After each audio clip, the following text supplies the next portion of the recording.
ठीक है भाई, Aastha. Yes sir. Series parallel connection देख लिया था अपन ने, कुछ क्वेश्चंस देख लिए थे हमने। Yes sir. इसका शीट भेजा ना तुम्हें?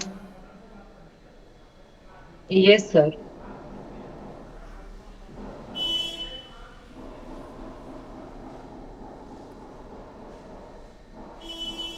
ठीक है।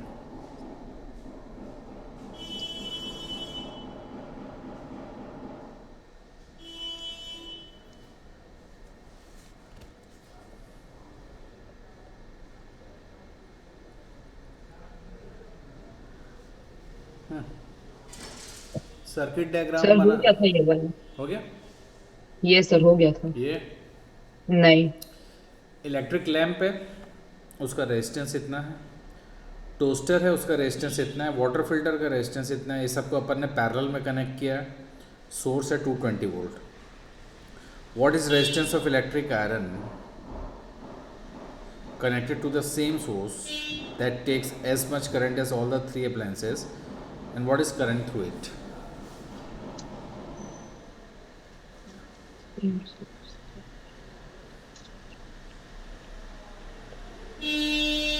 मतलब इलेक्ट्रिक करंट का जो, सर इलेक्ट्रिक करंट का वोल्ट कहाँ दिया है इसमें? इलेक्ट्रिक करंट का वोल्ट नहीं होता है, किसी बैटरी का या सोर्स का वोल्टेज होता है। ठीक है। वही सर, आयरन आयरन का तो वोल्ट दिया नहीं है। अरे, what if resistance, what is the resistance of electric current connected to the same source? अच्छा, अच्छा, ठीक है। उसने ये बोला है कि एक लैंप है, ये पहला लैंप है मान लो, लिख दूंगा मैं अभी। दूसरा टोस्टर है। तीसरा फिल्टर है। 100 ओम। अच्छा, पैरेलल में कनेक्ट कर रहे हैं ना? Yes sir.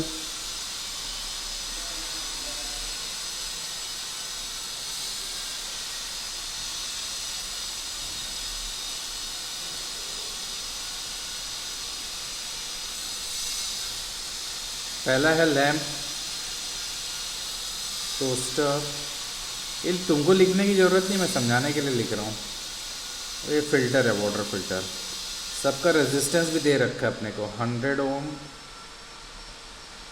500 Om, sorry 50 ohm and 500 ओम। इनको अपन एक सोर्स से कनेक्ट कर दिए 220 वोल्ट से, राइट। Yes sir. तो आप ये कैलकुलेट कर लो कि यहाँ पे करंट कितना आ रहा है। तो बैटरी से कितना करंट निकल रहा है फाइंड करने के लिए आपको इसका इफेक्टिव निकालना पड़ेगा। 1/RE is equal to 1/R1 plus 1/R2 plus 1/R3 से। पैरेलल कनेक्शन है ना, फॉर्मूला ये लगेगा, right. Yes sir. R1 R2 R3 की वैल्यू डाल दो, 100 है, 50 है, 500 है, यहाँ पे पुट करो और कैलकुलेट आ रही। ये आने के बाद ओम्स लॉ लगा देना पूरे सर्किट पे। V दिया हुआ है, RE कैलकुलेट कर लिया, यहाँ से करंट आ जाएगा। हाँ, है ना? Yes sir. तुमने निकाल लिया कि इन डिवाइसेस को करंट कितना मिल रहा है। अरे हाँ, है ना? Yes sir. What is the resistance of electric iron connected to the same source that takes as much current as all three appliances? अच्छा, इन तीनों को जितना करंट जा रहा है अपन ने वो देख लिया। अरे हाँ, है ना? Yes sir. टोटल करंट तो ये जा रहा है ना, तीनों अप्लायंसेस के पास जा रहा है, ये जाके डिस्ट्रीब्यूट हो जाएगा। तो उसने बोला इसी सोर्स से अब एक नया डायग्राम बनाना पड़ेगा अपने को। इसी सोर्स से अपन एक इलेक्ट्रिक आयरन लगा रहे हैं 220 वोल्ट से, और ये आयरन को उतना ही करंट मिल रहा है जितना करंट ये आ रहा है, राइट। तो ये करंट तो आप यहाँ से कैलकुलेट कर लोगे ना। Yes sir.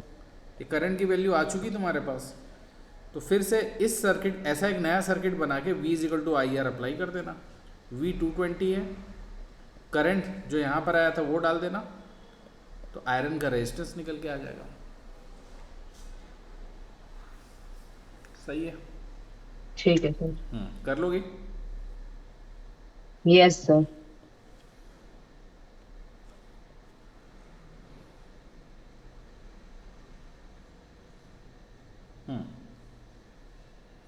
तुम्हारे पास 3 रजिस्टर्स हैं, सबका रेजिस्टेंस है 6 ओम।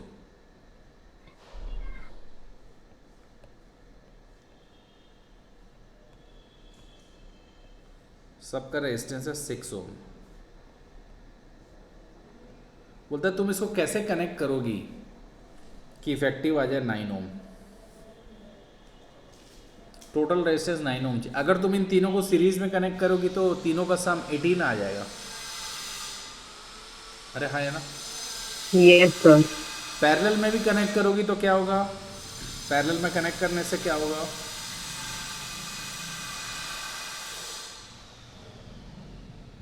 सिक्स ओम से कम हो जाएगा अगर तीनों को पैरेलल में कनेक्ट कर दिया तो।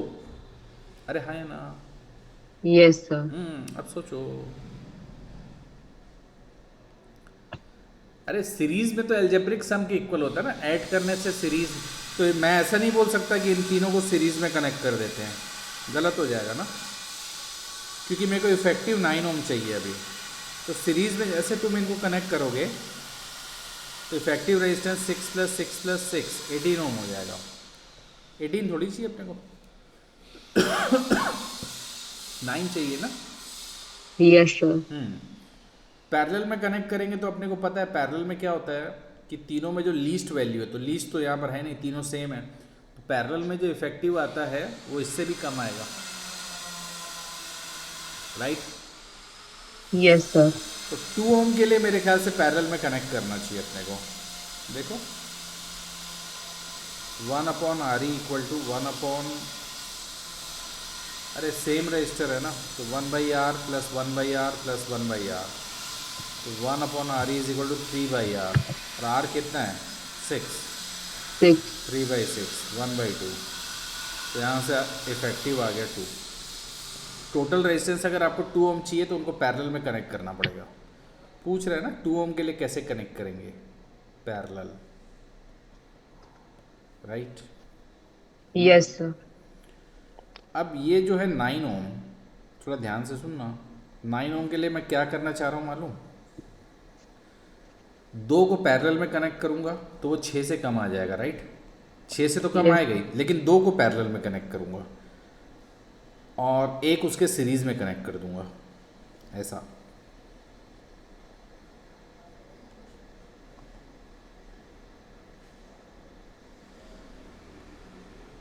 समझिए। Yes sir.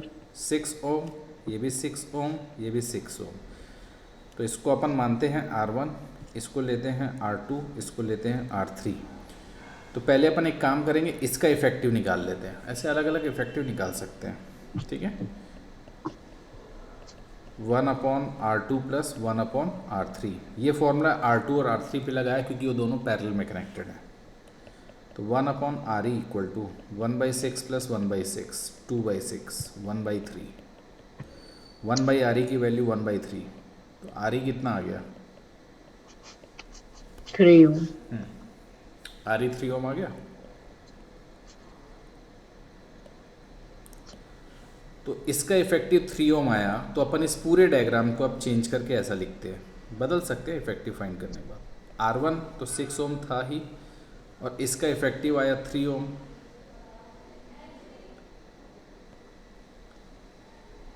Right.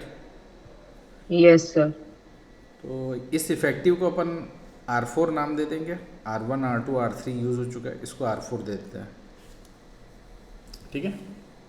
Yes. Effective resistance यही तो होता है, इन दोनों का टोटल रेजिस्टेंस ये आया, तो इसको रिप्लेस कर सकते हो। जब भी आप इफेक्टिव फाइंड कर रहे हो ना, तो उन सारे जिनका इफेक्टिव आपने फाइंड किया उन रजिस्टर्स को आप हटा दो और उसकी जगह सिर्फ इफेक्टिव डाल दो, ठीक। अब ये यस। दोनों किस में है, सीरीज में है ना, सीरीज में। तो इन यस दोनों का सर। इफेक्टिव रेजिस्टेंस क्या होगा, इनका अलजेब्राइक सम। 9 ओम। तो देखो 9 ओम के लिए अपने को क्या करना पड़ा कि 2 को पैरेलल में कनेक्ट किया और इस कॉम्बिनेशन को R1 के साथ सीरीज में कनेक्ट कर दिया। ये डायग्राम बना के दिखाना पड़ेगा आपको, सही। Yes sir. तो 2 ओम के लिए सबको पैरेलल में, 9 ओम के लिए 2 पैरेलल के साथ सीरीज, ठीक। Yes sir. 4 ओम के लिए दो सीरीज एक पैरेलल। दो सीरीज एक, अच्छा सीरीज के साथ पैरेलल, शाबाश। ये 6, ये 6 और इसी के साथ एक पैरेलल में, यही बोल रही हो ना? Yes sir. 6 ओम, 6 ओम। अच्छा, इन दोनों का इफेक्टिव बना लो, कितना आएगा बता? R1 और R2 का इफेक्टिव कितना होगा, जल्दी बोल। 12 ओम। हम्म तो R1 R2 के इफेक्टिव को R4 से शो कर रहा हूँ, ऐसा लिखना पड़ेगा। R4 is effective of R1 and R2, फिर R4 equal to R1 plus R2, 12 ओम। अब ये दोनों पैरेलल में हो गए, राइट? Yes sir. इनका effective 1/R3 plus 1/R4,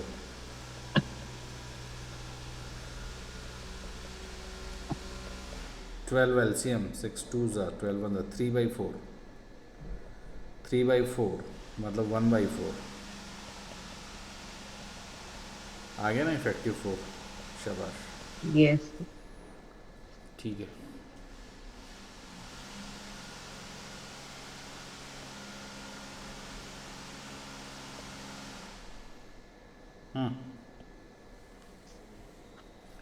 what is the highest lowest resistance that can be secured by? भाई इनको लेके आप हाईएस्ट रेजिस्टेंस क्या ला सकती हो? सबको सीरीज में कनेक्ट कर दो। सीरीज में कनेक्ट करूंगा तो सबका एल्जेब्राइक सम आ जाएगा ना, 48। है ना? छोटे से छोटा रेजिस्टेंस क्या ला सकती हो तुम इनसे? पैरेलल में कनेक्ट करना पड़ेगा। लोएस्ट रेजिस्टेंस के लिए इन सबको पैरेलल में कनेक्ट करो, हाईएस्ट के लिए इन सबको सीरीज में। सीरीज में। और कैसे कनेक्ट कर सकते हैं? कॉम्बिनेशन, जैसे ऊपर अपन ने कॉम्बिनेशन लिया था, दो सीरीज एक पैरेलल, एक को दो पैरेलल के साथ सीरीज में ले लो, right? Yes sir. Hot plate of electric oven connected to 220 volt line से कनेक्ट कर रहे हैं और उसमें दो रेजिस्टेंस है, दोनों 24 ओम का है, विच में B use separately. In series or parallel. What are the currents in three cases? Hot plate of electric oven connected 220 volt has two resistance coil A and B, each of 24 resistance, which may be used separately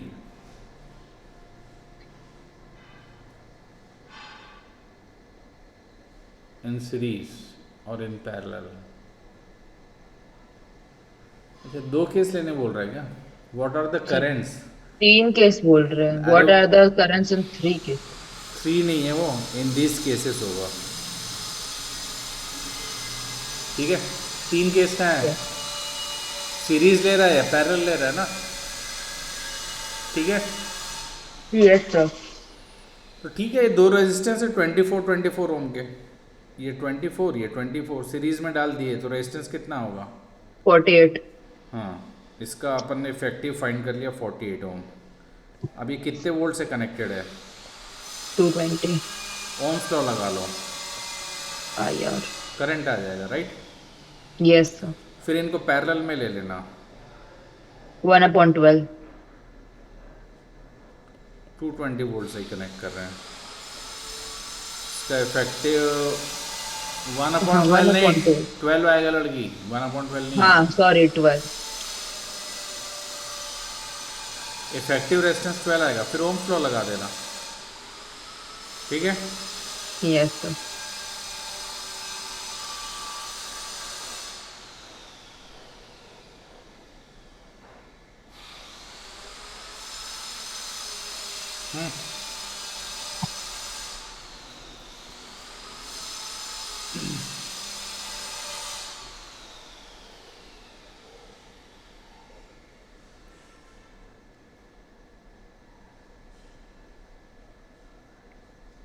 series और parallel के क्या advantages है, क्या disadvantages है, वो बता रहा है, ठीक है? Yes sir। Advantages of connecting in parallel, disadvantages of connected in series, दिख गया? ठीक है, ये तो पढ़ चुके अपन। Yes sir। All the appliances keep working normally, all the other appliances will stop working because of their electrical supply will be cut off due to the broken circuit. कोई एक broken खराब हुआ circuit. तो बाकी सब खराब हो जाएंगे, मतलब चलेंगे नहीं. Each appliance has its independent switch. Parallel में अपन सबको स्विच अलग अलग दे सकते हैं, चाहो तो एक दो, चाहो तो सबको दे दो. So it can be operated independently. All the electrical appliances have only one switch. Series में तो एक ही स्विच जाएगा बस, तो उनको अलग अलग अपन इंडिपेंडेंटली ऑपरेट नहीं कर सकते. Come on. Yes, sir. Voltage के टर्म में बात करें तो पैरेलल में सबके अक्रॉस पोटेंशियल डिफरेंस सेम होता है. जितना बैटरी या सोर्स का पोटेंशियल डिफरेंस होगा, हर रजिस्टर के अक्रॉस उतना ही पोटेंशियल डिफरेंस होगा. बोलो हाँ. Yes, sir. सीरीज में ऐसा होगा क्या? नहीं सर. क्या होता है सीरीज में? सीरीज में सबका मतलब सेम वोल्टेज नहीं चाहिए. अरे तो जो सोर्स का पोटेंशियल डिफरेंस होता है उसके साथ क्या होता है? मान लो ये एक रजिस्टर, ये दूसरा रजिस्टर, ये तीसरा रजिस्टर, आपने इनको कनेक्ट किया बैटरी के साथ. सर बैटरी शेयर का, हो जाता है. हाँ ये डिस्ट्रीब्यूट होता है. इसके अक्रॉस कुछ जाएगा, इसके अक्रॉस कुछ जाएगा, इसके अक्रॉस कुछ जाएगा, ऐसा बोलो ना. पैरेलल में Yes. ऐसा नहीं होता, सबके अक्रॉस सेम होता है और इतना ही होता सेम है. जाता है. जितना सोर्स का पोटेंशियल डिफरेंस है, हर रजिस्टर के अक्रॉस उतना ही पोटेंशियल डिफरेंस होगा. वोल्ट मीटर लगाने की जरूरत ही नहीं अपने को. समझे? Yes sir.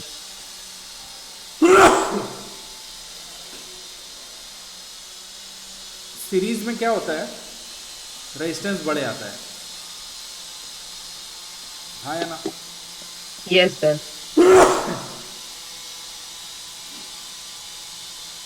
The magnitude of resistance is maximum due to which current from the power supply is flow. अगर सर्किट का रेजिस्टेंस बढ़ेगा तो बैटरी कितनी भी अच्छी क्यों ना लो, उससे करंट कम ही आएगा. हाँ या ना? Yes sir. है ना? सीरीज का ड्रॉबैक है ये, रेजिस्टेंस बढ़ जाता है. पैरेलल में क्या होगा? रेजिस्टेंस कम हो जाएगा. है ना? तो आपको मैक्सिमम करंट मिलेगा वहाँ पर. उसी बैटरी से, जिस बैटरी में यहाँ से कम करंट आ रहा है, उसी बैटरी से यहाँ पर ज़्यादा करंट आएगा. अरे हाँ. Yes sir.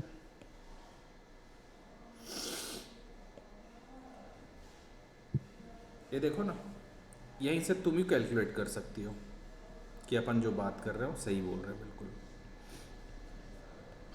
बैटरी लिया अपन ने 10 वोल्ट का, राइट. Yes sir. इसको लेते हैं 1 ओम और 1 ओम, दो को मैंने सीरीज में डाला.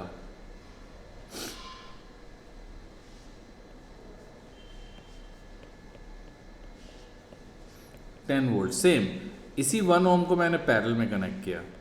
तो पहले इसका इफेक्टिव निकालो. कितना आएगा effective? 2 ohm. 2 ohm. Ohm's law लगा दो. V is equal to I R E, 10 equal to I into 2. Current कितना आया? 5 एम्पियर. और अपने को पता है सीरीज में क्या होता है, बैटरी से जो करंट आता है सेम करंट पास होगा. अभी तो दोनों रेजिस्टेंस सेम है, अलग अलग होंगे तो भी सेम करंट पास होगा. Come on. Yes sir. चलो अब इधर कैलकुलेट करते करंट. पहले इफेक्टिव निकालो. 1 upon R is equal to 1 upon 1 plus 1 upon 1 1/2. है. ये कितना आएगा? ये 2 आएगा ना. 2/1 आएगा तो उसका रेसिप्रोकल कर देंगे 1/2. हाँ, इफेक्टिव रेजिस्टेंस आया 1/2. यहाँ इफेक्टिव रेजिस्टेंस 2 था, 2, और यहाँ पे क्या आ गया? हाफ. 1/2 हाफ. ओम्स लॉ लगाया. बैटरी तो सेम है, देखो 10 वोल्ट का ही बैटरी है दोनों जगह. 20 एम्पियर का करंट. अरे बाबा रे. 5 ampere, 20 ampere. 20 ampere. Yes. Yes sir. ठीक.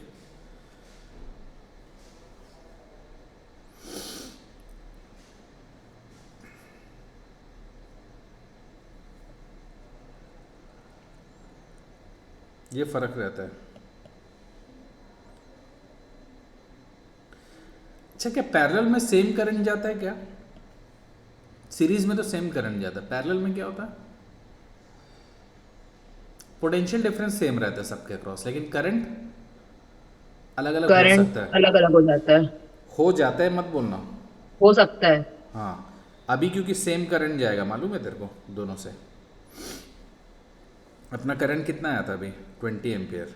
20 एम्पियर। ये आ रहा है 20 एम्पियर का करंट। तो यहाँ पे 10 एम्पियर जाएगा और यहाँ पे भी 10 एम्पियर जाएगा। क्यों? क्योंकि दोनों का रेजिस्टेंस सेम है। इस कंडीशन में देखो करंट सेम जा रहा है, पैरेलल में भी सेम करंट चलेगा, देखो दोनों से। यस। Yes sir.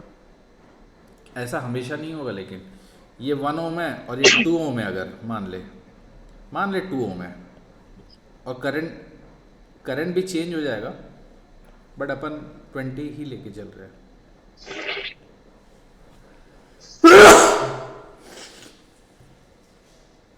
आज बारिश में भीग गया था एक्चुअली में।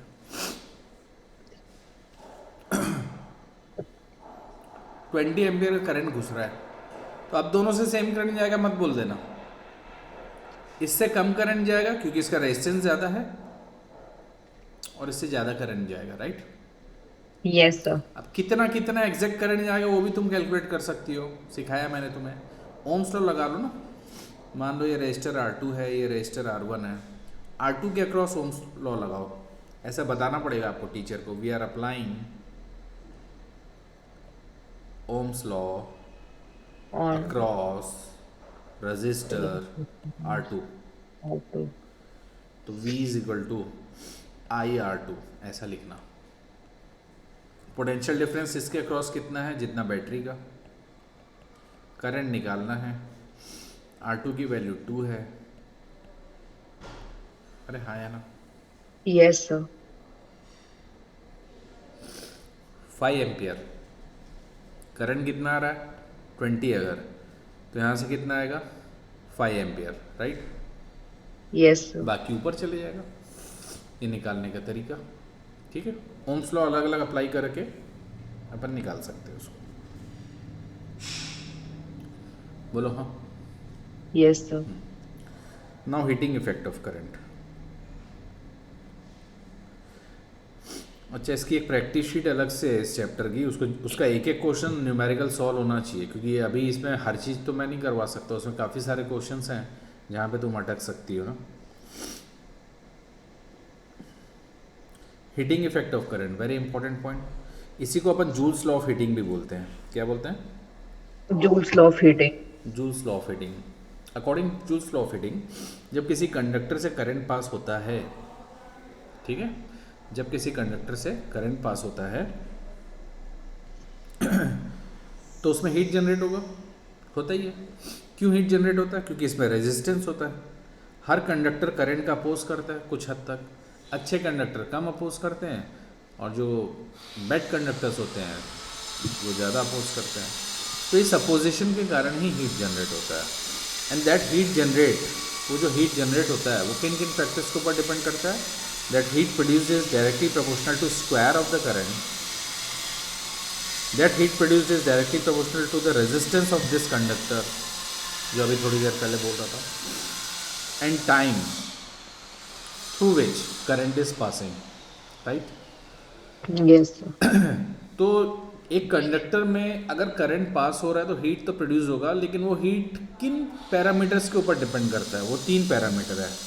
Heat produced is directly proportional to the square of the current, right, square of the current, directly proportional to the resistance, directly proportional to the time through which current is flowing. Yes. Yes sir. अब इसको combined form पे जब तुम लिखोगी ना, तो इसको अपन ऐसा लिखते हैं, H is equal to I square R T, right. Yes sir. ये तीनों बता दिया मैंने, ठीक है।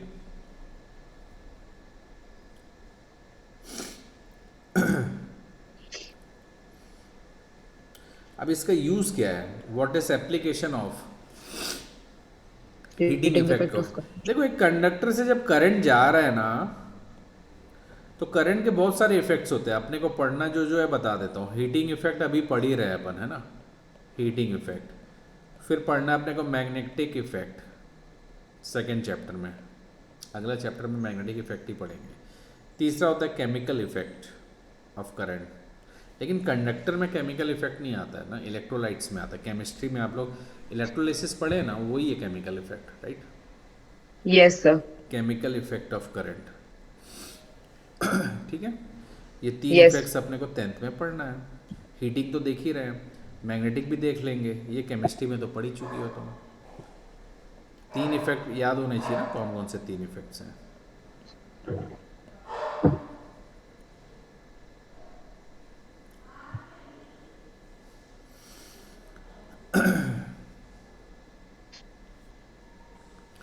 तो सीधी सी बात है कि हीटिंग इफेक्ट का जो यूज़ होगा, heating effect of electric current is utilize in manufacture of many heating devices such as electric heater, electric kettle, iron, electric oven, right.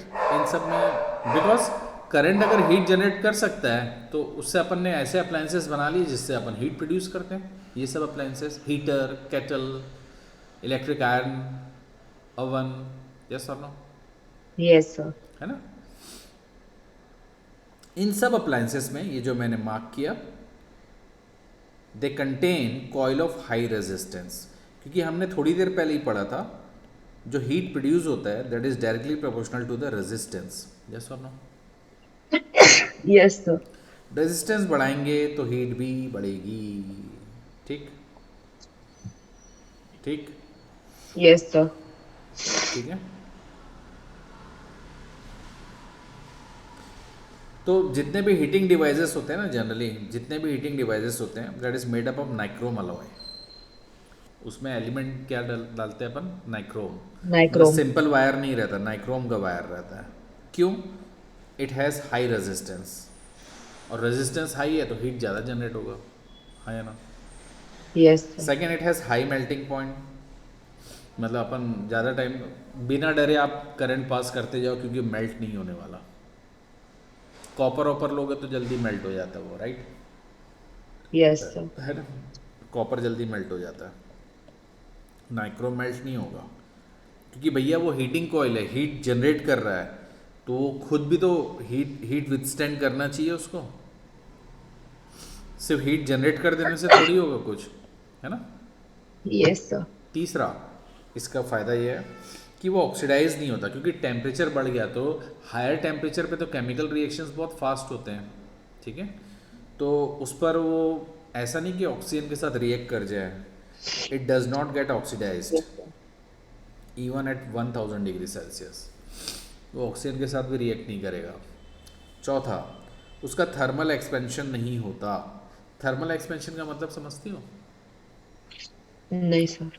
Metals जो होते हैं ना, मेटल्स, उनको अगर अपन हीट देते जाए ना तो इनमें थोड़ा सा ना एक्सपेंशन होता है, अगर, लेकिन अपन नोटिस नहीं कर पाते हैं उसको, लेकिन एक्सपेंशन होता है, समझ में। इसीलिए यस सर। जो रेलवे ट्रैक्स होते हैं अपने रेल्स के, वो सॉलिड नहीं बनाते उसको, ऐसा बनाया ना तो फिर गैप दे के दूसरा रखते, थोड़ा सा स्लाइड गैप होता है, ताकि समर्स में ये एक्सपेंशन होगा ही होगा, ये इधर की तरफ बढ़ेगा और ये इधर की तरफ बढ़ेगा, तो उनके बढ़ने के लिए भी रास्ता छोड़ के रखते हैं, थोड़ा सा स्पेस छोड़ के रखते हैं अपन। इसको बोलते हैं कि थर्मल एक्सपेंशन। हीट देने से एक्सपेंशन होता है, वॉल्यूम बढ़ जाता है। अरे घर में दूध गर्म होते हुए देखा होगा ना तुमने, यस सर। उसमें भी तो एक्सपेंशन होता है, लिक्विड में, लिक्विड में भी होता है, सॉलिड में भी होता है, गैसेस में भी होता है, सब में एक्सपेंशन होता है, राइट। यस।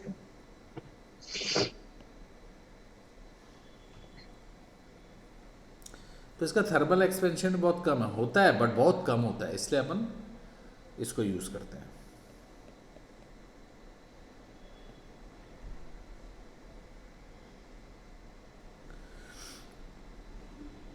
तो electric heating devices, upon heating effect of current का पहला यूज़ कहाँ पे किए कि अपन काफ़ी सारे अप्लायंसेस ऐसे बनाते हैं जिससे अपन हीट जनरेट कर सकते हैं।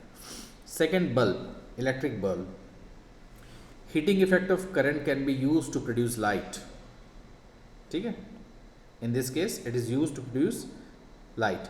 बल्ब में होता क्या है, that consist bulb. Of filament, filament होता है उसमें, made up of tungsten wire. Tungsten is a metal, और मैंने तुमको जब रेजिस्टिविटी वाला चार्ट दिखाया था उसमें टंगस्टन का मैंने बताया था कि रेजिस्टेंस बहुत हाई होता है। Yes sir. टंगस्टन का रेजिस्टेंस बाकी मेटल्स के कंपैरेटिवली बहुत हाई होता है, इसीलिए टंगस्टन का यूज़ क्यों करते हैं बल्ब में? It has very high resistance, मतलब it has very high resistivity, resistance नहीं बोला, रेजिस्टिविटी बहुत हाई होती है। So a given amount of electrical energy is converted to the large amount of heat energy. जिसका रेजिस्टेंस ज़्यादा होगा वो ज़्यादा हीट जनरेट करेगा। इसका मेल्टिंग पॉइंट बहुत हाई होता है, 3380। आप हीटिंग डिवाइस में जो भी एलिमेंट यूज़ कर रहे हो that must have high melting point, तो इसका भी मेल्टिंग पॉइंट क्या है? बहुत हाई है। यस बहुत है। लेकिन लेकिन यस सर। मेटल है तो ऑक्सीजन के साथ तो रिएक्ट करेगा, इसलिए बल्ब के अंदर ऑक्सीजन नहीं रहता ना, इनर्ट गैस डाली जाती है, इनर्ट गैस नाइट्रोजन या कुछ और, ठीक है, नहीं तो ये टंगस्टन रिएक्शन दे देगा उसके साथ, यस सर। और ये टंगस्टन अगर रिएक्शन देगा तो वीक हो जाएगा, ठीक है। Yes sir. बाकी दोनों पॉइंट सेम है। ये देखो लिखा ना, electric bulb is filled with small amount of inactive gas such as nitrogen और argon to prevent oxidation and evaporation of filament. Filament किससे बना है? टंगस्टन से ही तो बना है।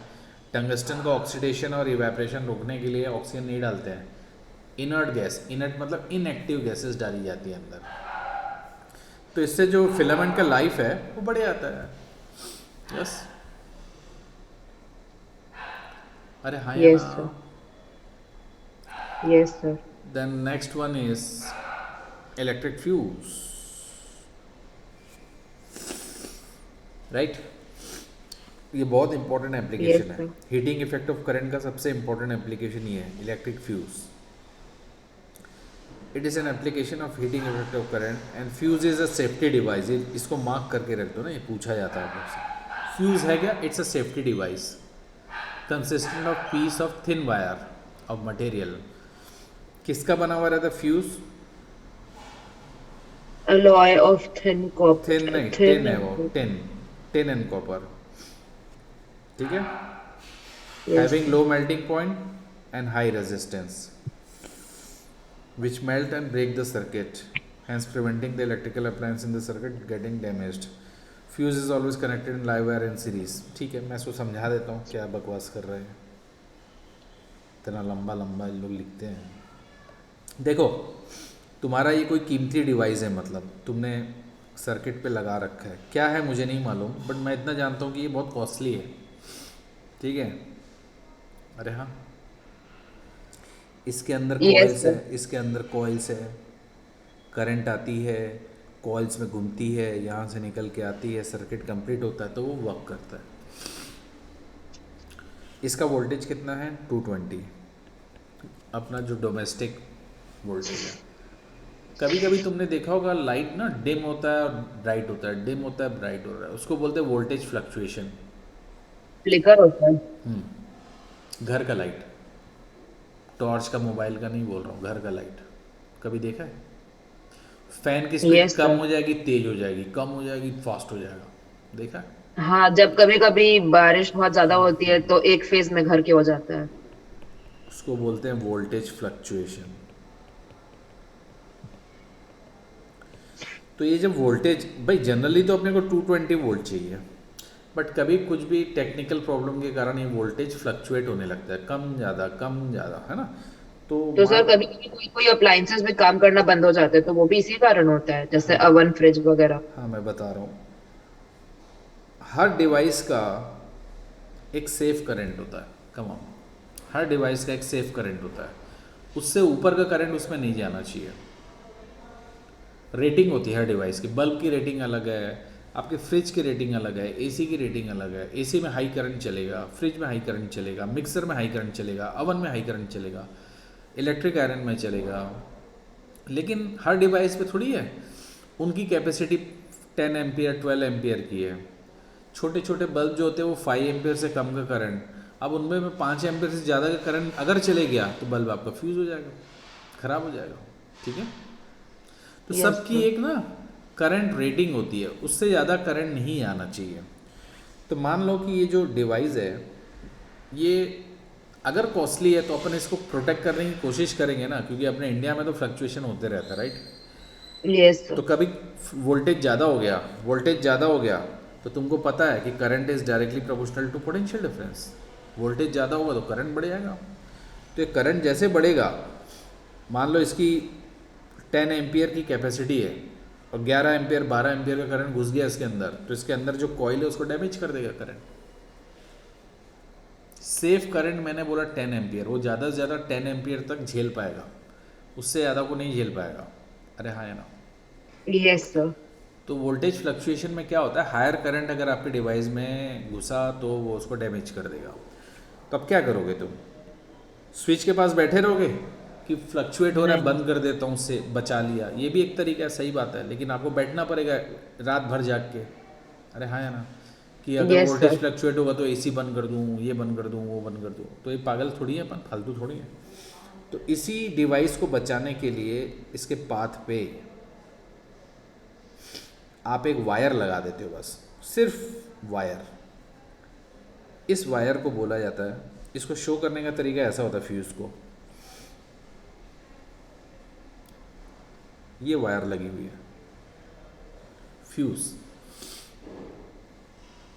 तो फ्यूज़ इज़ नथिंग बट, जैसे कॉपर का वायर आपने देखा, वैसे फ्यूज़ एक वायर होता है जिसको अपन अप्लायंस के पहले लाइव पे लगाते हैं, before appliance. Fuse must be placed before appliance, right.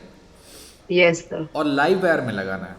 अच्छा, लाइव वायर बोल दिए मतलब कि बिफोर अप्लायंस आ जाता है। लाइव वायर ये है, अभी आपका दिखाऊँ लाइव वायर, बैटरी के पॉजिटिव एंड से करंट निकल रहा है, ये आपका यहाँ तक लाइव वायर है। इसको न्यूट्रल बोल दिया जाता है, जहाँ से करंट रिटर्न आ रहा है बैटरी की तरफ आ रहा है।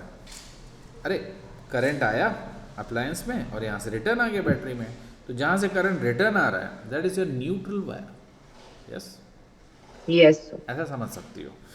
तो फ्यूज़ को कभी भी न्यूट्रल साइड पे नहीं लगाना। कहाँ पे लगाना, लाइव वायर पे, मतलब जहाँ से डिवाइस में करंट घुस रहा होगा, राइट, वहाँ पे लगाया जाता है यस। उसको। अरे हाँ कि ना। Yes sir. अगर मान लो ज़्यादा करंट आ गया तो सबसे पहले ये मेल्ट हो जाएगा, ये खुद डैमेज हो जाएगा, अपना अप्लायंस बच जाएगा, ये डैमेज हो जाएगा, ठीक है। यस हाँ सर। है ना। और ये अगर डैमेज हो गया तो यस सर्किट सर। ओपन हो गया आपका। हाँ, सर्किट ओपन हो गया तो वो हाई करंट डिवाइस तक पहुंचा ही वही नहीं। ब्रेक हो जाएगा। सर्किट ओपन, डिवाइस आपका बच गया। इसीलिए फ्यूज को अपन बोलते हैं सेफ्टी डिवाइस।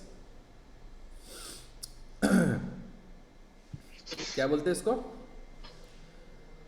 अरे बोलो। Safety device. हाँ, कहाँ पे लगाते हैं सेफ्टी इसको, डिवाइस कहाँ लगाया जाता है, before the appliance. Live wire में। और सीरीज में लाइफ लगाना है, में। सीरीज में, पैरेलल में मत लगा देना। फ्यूज को ऐसा नहीं लगाते कभी भी इसके पैरेलल में, क्योंकि करंट जो हाई करंट आया कुछ इधर जाएगा और कुछ इधर जाएगा, इसको भी उड़ाएगा इसको भी उड़ाएगा, दोनों को उड़ा देगा एक साथ। तो फ्यूज लगाने का मतलब क्या है, हाँ यस। समझ में आया। यस। पैरेलल में लगाने से तो दोनों को उड़ा देगा वो। फिर न्यूट्रल में किसी ने लगा दिया यहाँ, तो मतलब क्या है, करंट आया इसको उड़ाएगा, ये तो बचा रह जाएगा, फ्यूज बच जाएगा, राइट, फ्यूज बच जाएगा। अरे भाई तो उसका कुछ काम ही नहीं होगा फिर तो फ्यूज गोली लगाने यहाँ का। से आ रही है, गोली यहाँ से आ रही है, तो गार्ड पीछे रहेगा कि सामने रहेगा, अपने मालिक को बचाने, ये मालिक है सामने। इसका, हाँ तो सामने ही रहना पड़ेगा ना गार्ड को। लगे तो मुझे लगे, मेरे मालिक को कुछ नहीं होना चाहिए, तो गार्ड को सामने रहना पड़ेगा ना, कि पीछे चुप के बैठेगा वो। तो फ्यूज़ को पीछे नहीं रखना आपको, है ना। फ्यूज़ किसी भी डेंजर पोजीशन को पहले खुद को झेल लेता है ना, और शहीद हो जाता है बेचारा, मेल्ट हो जाता है, और आपका डिवाइस को बचा लेता है ऐसा करके वो। अरे हाँ या ना। यस। तो फ्यूज़ क्या होता है तो समझ गए। बनाते किससे, किस चीज़ का बना हुआ रहता है, this is alloy of lead and tin. इस अलॉय को बोलते हैं अपन फ्यूज़। इस अलॉय का नाम है भैया fuse, right. Yes. Electric circuit में फ्यूज़ का बहुत इंपॉर्टेंस है ना, बहुत इंपॉर्टेंस। कभी भी ज़्यादा करंट आया तो फ्यूज़ मेल्ट हो जाएगा। तो घर में कभी भी फ्यूज़ अगर मेल्ट हो रहा है तो आपके सर्किट में कुछ प्रॉब्लम है, तभी वो मेल्ट हो रहा है, राइट। Yes sir. हाँ, तो उसमें इरिटेट नहीं होना आपको। ये सब लिखा हुआ है इसमें। अरे ख़त्म हो गया, और भी है भाई, इतना जल्दी कैसे ख़त्म हो जाएगा? कौन से सर बैच अभी में? और है ये चैप्टर? क्या? अभी और है ये चैप्टर? हाँ, थोड़ा सा क्वेश्चन वोश्चन होंगे, और ये सब तो सर मैथ्स कब स्टार्ट करेंगे? ये टॉपिक ख़त्म होगा तो ही चालू होगा। ये देखो है ना ये सब, ये लेंदी टॉपिक है, मजाक मत समझो इसको। मेरा क्या है, थ्योरी पढ़ा के एक दो क्वेश्चन करा के आगे बढ़ जाता हूँ, मुझे क्या है। नहीं नहीं सर, बहुत दिन से यही पढ़ रहे हैं ना, स्कूल में भी यही चल रहा है, यहाँ भी यही चल रहा है। मैथ्स वाली मैम तो पूरा सिलेबस ही खत्म करवा दी। सब स्कूलों का यही स्कूल हाल है। में स्कूल में बस 10-12 बच्चे आते थे क्लास में, 35 की स्ट्रेंथ में, उसी में एक एक चैप्टर पूरा खत्म करा दिया एक दिन में। यही करते हैं हम लोग। अब आराम करने का टाइम आ गया ना उनका, कोर्स ख़त्म होने के बाद आराम करते हैं हम लोग, पढ़ाना वढ़ाना है नहीं। और ज्यादा कुछ पूछो ना तो फिर ट्रिगर कर देती है, फिर बोलने का मौका ही नहीं देती है।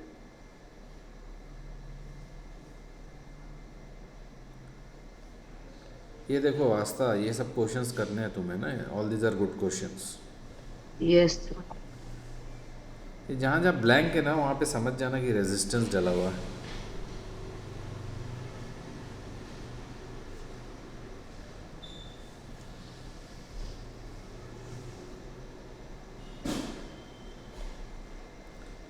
डोमेस्टिक सर्किट तो शायद हट गया, फिर भी अपन ने पढ़ लिया है ना डोमेस्टिक में काफ़ी कुछ।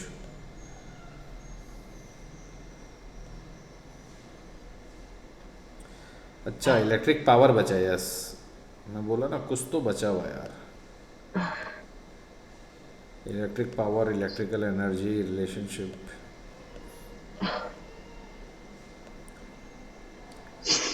अच्छा, हीटिंग इफेक्ट देख लिया अपन ने,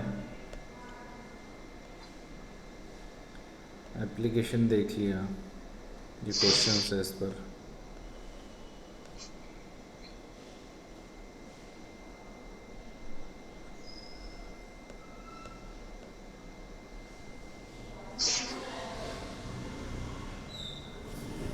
ठीक है भाई, तो अपन ने हीटिंग इफेक्ट देख लिया है, इलेक्ट्रिक पावर बचा हुआ अपना अभी। ठीक है। यस। चलो अभी टाइम है 10-15 मिनट, क्या करना और बताओ, पढ़ा देता हूँ इसको, रहने देते हैं, अभी नया टॉपिक इसमें चालू नहीं करते हैं, बोर कर रहा है मेरे को भी अब। क्या करना है अभी और?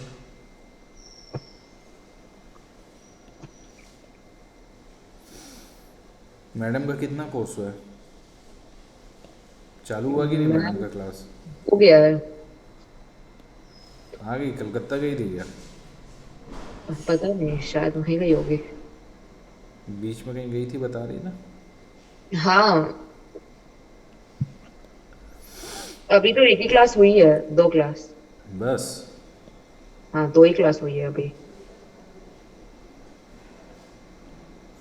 ठीक है, टाइम है अपने पास अभी बहुत, चिंता मत करो। मैं अभी थोड़ा रिलैक्स इसलिए हो गया था अभी, तो काम भी मेरा मेरा करीब 10-12 दिन से काम चल रहा है ना, बहुत परेशान हूँ मैं।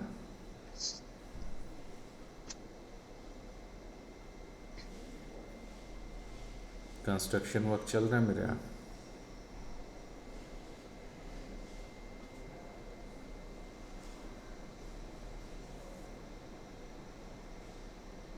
फिर सर मैम बोल भी रही थी कि उनको किसी शादी में भी जाना है फैमिली के, तो उसमें फिर 2-3 दिन की छुट्टी देगी। अरे तुम लोग का एग्ज़ाम बताऊँ क्या आज था, दिस अप्रैल के पहले नहीं होने वाला। अप्रैल में होगा? हाँ, उसके पहले नहीं होगा। और अब तो कोविड आ गया है ना, फिर से कोविड का जलवा चालू हो गया है, मालूम है कि नहीं? तो सर इस बार तो उन लोग क्लियर कर दिए कि ऑनलाइन ही करा देंगे। क्या? मतलब उसमें तो लिखा है ना कि अगर ऐसा कुछ कोविड हुआ तो ऑनलाइन भी कर सकते हैं एग्जाम। हाँ, करेंगे ही करेंगे, छोड़ेगा नहीं तुम लोग को, छोड़ेगा थोड़ी। पिछले साल वाले लक्की थे, बच गए बोर्ड से, तुम लोग नहीं बच पाओगे, लेकिन तुमको तो अपने वही तो सर, इसलिए तो पिछले 4 साल पहले 12th में 17,000 बच्चे, मतलब 50% से कम लाए थे, और इस बार 18,000 बच्चे 95 के ऊपर लाए थे। हाँ, ओपन चीटिंग चली थी ना।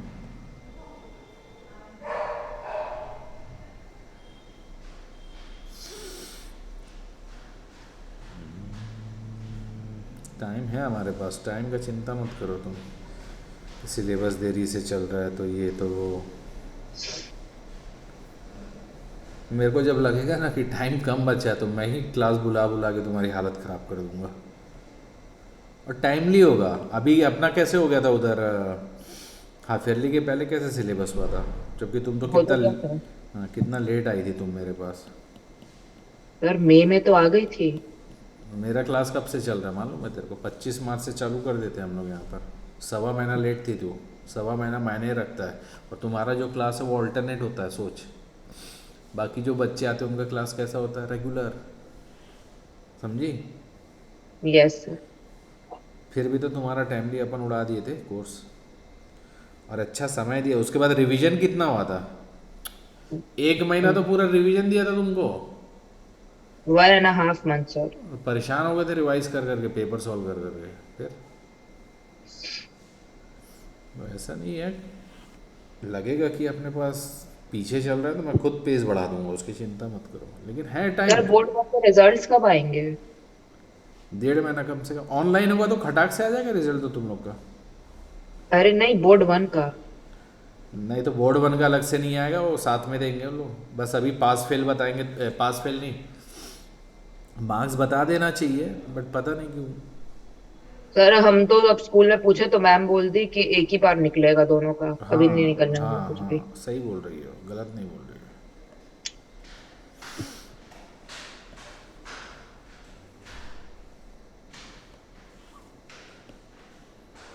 मैथ्स में अपना क्या क्या हो चुका है सेकेंड टर्म का? सिर्फ क्वाड्रेटिक। अच्छा, हाइट्स एंड डिस्टेंस नहीं हुआ तुम्हारा? है? चैप्टर ही कहाँ है सर? है? हाइट्स एंड डिस्टेंस कहाँ है कोई चैप्टर?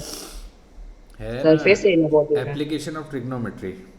अच्छा हाँ, वो नहीं हुआ है। सिर्फ टर्म 2 में सिर्फ क्वाड्रेटिक हुआ है। और क्या क्या बचा है स्कूल में? अच्छा, स्कूल में तो ख़त्म कर दिए ना पूरा तेरा? हाँ, हमारा भी बचा है टेन। क्वाड्रेटिक, एपी, और applications of trigonometry, circles, construction, surface area volume और स्टैटिस्टिक्स।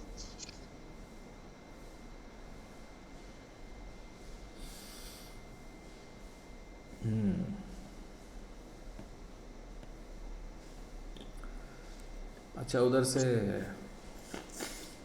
केमिस्ट्री में दोनों चैप्टर? केमिस्ट्री में 2 चैप्टर, 4, 5। एक तो वो कार्बन एंड इट्स कंपाउंड, और है एक पीरियोडिक क्लासिफिकेशन ऑफ एलिमेंट्स।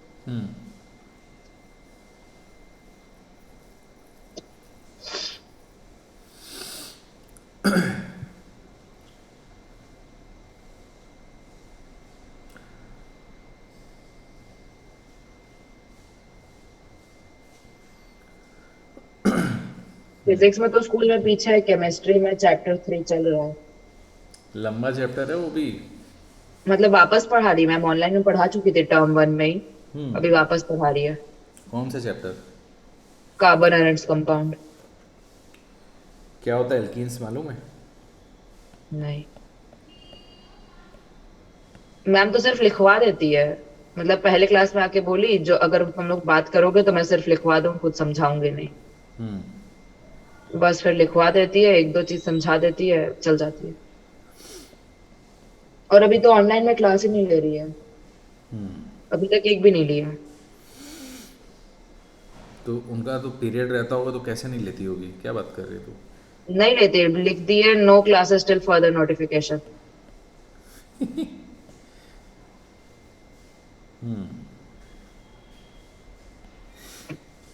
और टेस्ट कब बताई तूने अपना?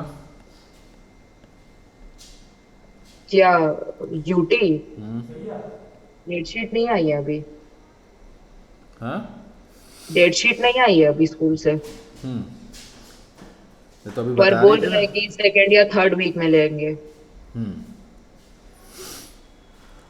सेकंड और सेकेंड या थर्ड वीक में हम बोल रहे, हो सकता है ले लेंगे। इसी मंथ में। हाँ, पर बाकी तो सब्जेक्ट में चैप्टर कंप्लीट हुआ ही नहीं है, मतलब सिलेबस स्टार्टिंग का भी।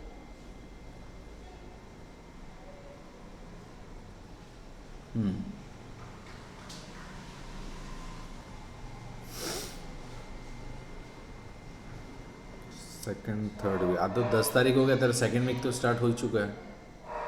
हाँ, तो अभी तक नहीं आया, मतलब थर्ड वीक में लेंगे। भाई मैथ्स में जो सिलेबस डिक्लेयर कर दिया मेरे को बता दो, क्योंकि उस पेज से मेरे को चलना पड़ेगा अभी ना। कुछ नहीं बताया सर, बहुत बार मैम से पूछते, मैम बोलती है जब सिलेबस आएगा तब तुम लोग खुद ही पता चल जाएगा, इतना क्या जल्दी है। तो किसी को नहीं पता है अभी सिलेबस।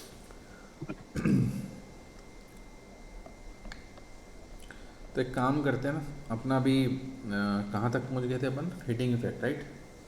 हाँ, ये वाली शीट कंप्लीट है, देखना है। ये पेज नंबर जो भी चल रहा है 46 47 है इस स्लाइड में। और मैंने तुमको जो पहला फाइल दिया ना, देख लेना कि उसमें ये प्रैक्टिस शीट्स ऐसे मिलेंगी तुम्हें। ये प्रैक्टिस शीट 3 है, 4 है, 5 है। हर टॉपिक के बाद ना एक शीट है छोटी। Yes sir. हाँ, तो अपन ने आज जैसे सीरीज़ और पैरेलल का देखा ना, केसेस और न्यूमेरिकल्स, उसकी प्रैक्टिस शीट सॉल्व करो और देखो बन रहा है कि नहीं। ठीक है, जूल्स लॉ ऑफ ठीक है हीटिंग सर। पढ़ा, उसके क्वेश्चंस देखो बन रहा है कि नहीं। और वो तुम्हारा रिस्पॉन्सिबिलिटी है मुझसे पूछना, राइट। मैंने कंसेप्ट आपको यस। बता दिए हैं। ठीक है, चलो ठीक है, अगले क्लास में ये डाउट्स मैं क्लियर कर दूंगा। जूल्स लॉ ऑफ हीटिंग तक अपना हो गया, नोट डाउन कर लो। और उसके आगे का रोकते हैं, मैथ्स का एक आध चैप्टर पकड़ते हैं पहले। ठीक, यस सर। चलो आज रहने देते हैं।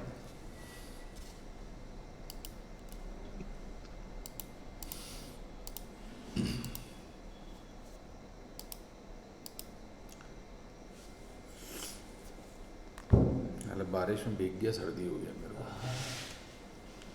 पता नहीं किसका, हाँ तुम ही लोग का सारा सामान लेने जा रहा था। क्या क्या क्या लेने जा रहा था? Joint feeler. 4 बजे मैं ऊपर आने वाला था, भैया खत्म हो गया, ला दो ना, मैं क्या करूँगा। सलमान, इसी वजह से मैं आपको दूध पैकेट मंगा था कि भागे बहुत ज़्यादा तो अपने कुछ, लेकिन आपका समय कीमती है ना भैया, मैं खुद समझ रहा हूँ।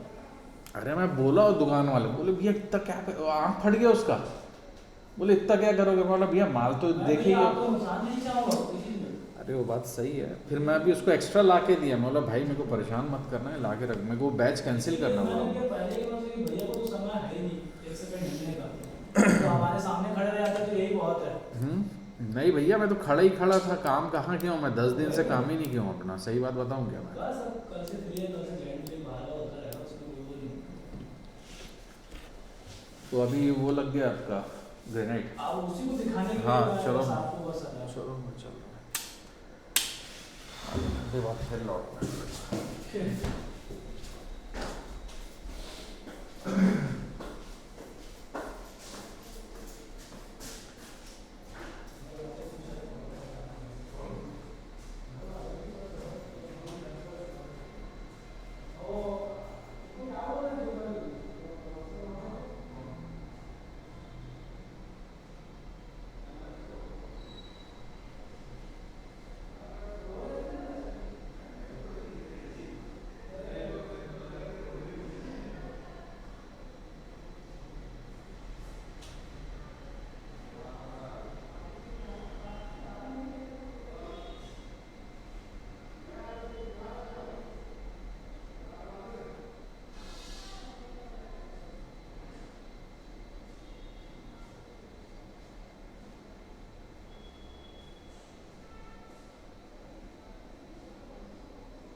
हाँ यादव जी,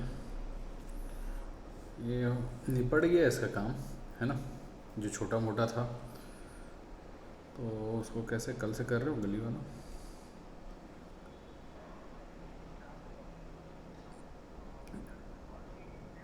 बाथरूम में उसने कर दिया, लगा था दिन भर। मैं उसको बोल दिया ना भाई, गली छोड़ दे तू, और गली मेरा आदमी करेगा, तुम जल्दी से निकलो अभी यहाँ से, बाथरूम को ठीक करो। और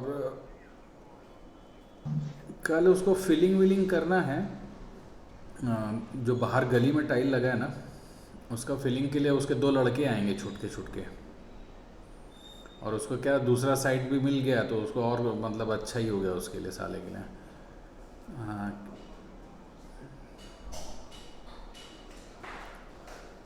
नहीं नहीं, पूरा निकालने की ज़रूरत नहीं पड़ा, क्योंकि बीच में एक जगह क्या उठा दिया था ना टाइल, जो आप बोल रहे थे ना।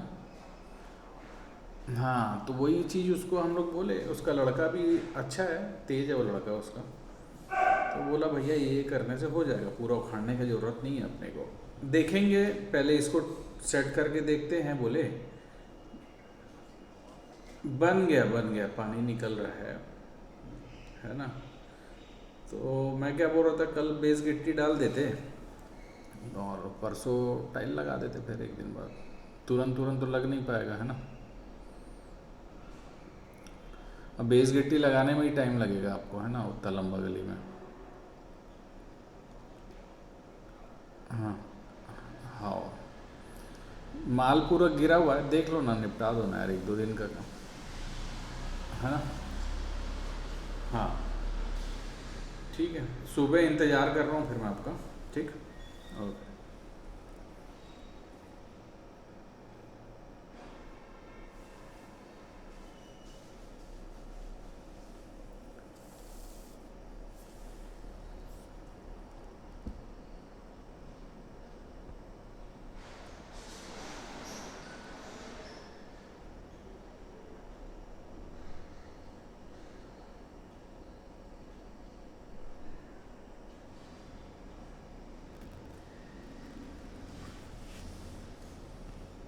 क्या भाई मैसेज नहीं आया था, क्या बच्चे नहीं आए आज?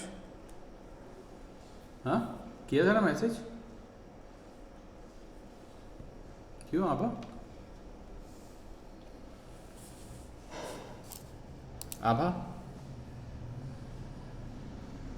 Hello, yes sir. मैसेज किया था ना क्लास का, टाइम चेंज का?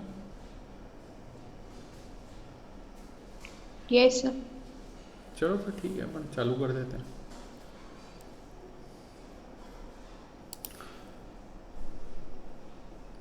अरे ये रिकॉर्डिंग कब से हो रही है यार?